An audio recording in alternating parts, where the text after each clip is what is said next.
Genesis 39. New Living Translation. Joseph in Potiphar's house. When Joseph was taken to Egypt by the Ishmaelite traders, he was purchased by Potiphar, an Egyptian officer. Potiphar was captain of the guard for Pharaoh, the king of Egypt. The Lord was with Joseph, so he succeeded in everything he did as he served in the home of his Egyptian master. Potiphar noticed this and realized that the Lord was with Joseph, giving him success in everything he did. This pleased Potiphar, so he soon made Joseph his personal attendant. He put him in charge of his entire household and everything he owned.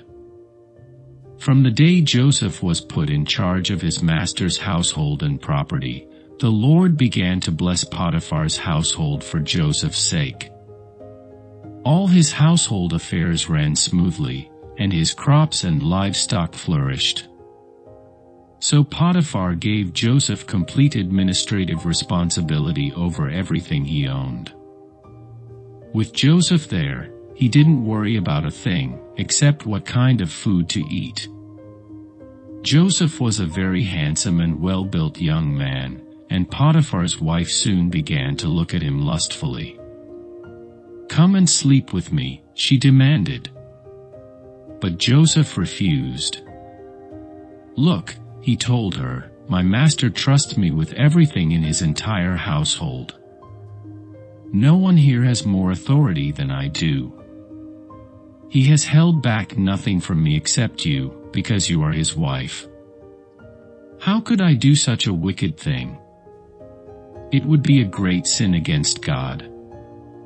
She kept putting pressure on Joseph day after day, but he refused to sleep with her, and he kept out of her way as much as possible. One day, however, no one else was around when he went in to do his work. She came and grabbed him by his cloak, demanding, "Come on, sleep with me." Joseph tore himself away, but he left his cloak in her hand as he ran from the house. When she saw that she was holding his cloak and he had fled, she called out to her servants. Soon all the men came running. "Look," she said, "my husband has brought this Hebrew slave here to make fools of us. He came into my room to rape me, but I screamed. When he heard me scream, he ran outside and got away, but he left his cloak behind with me."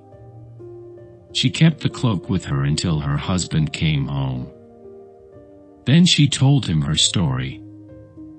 "That Hebrew slave you've brought into our house tried to come in and fool around with me," she said. "But when I screamed, he ran outside, leaving his cloak with me." Joseph put in prison. Potiphar was furious when he heard his wife's story about how Joseph had treated her. So he took Joseph and threw him into the prison where the king's prisoners were held, and there he remained. But the Lord was with Joseph in the prison and showed him his faithful love. And the Lord made Joseph a favorite with the prison warden. Before long, the warden put Joseph in charge of all the other prisoners and over everything that happened in the prison. The warden had no more worries, because Joseph took care of everything. The Lord was with him and caused everything he did to succeed,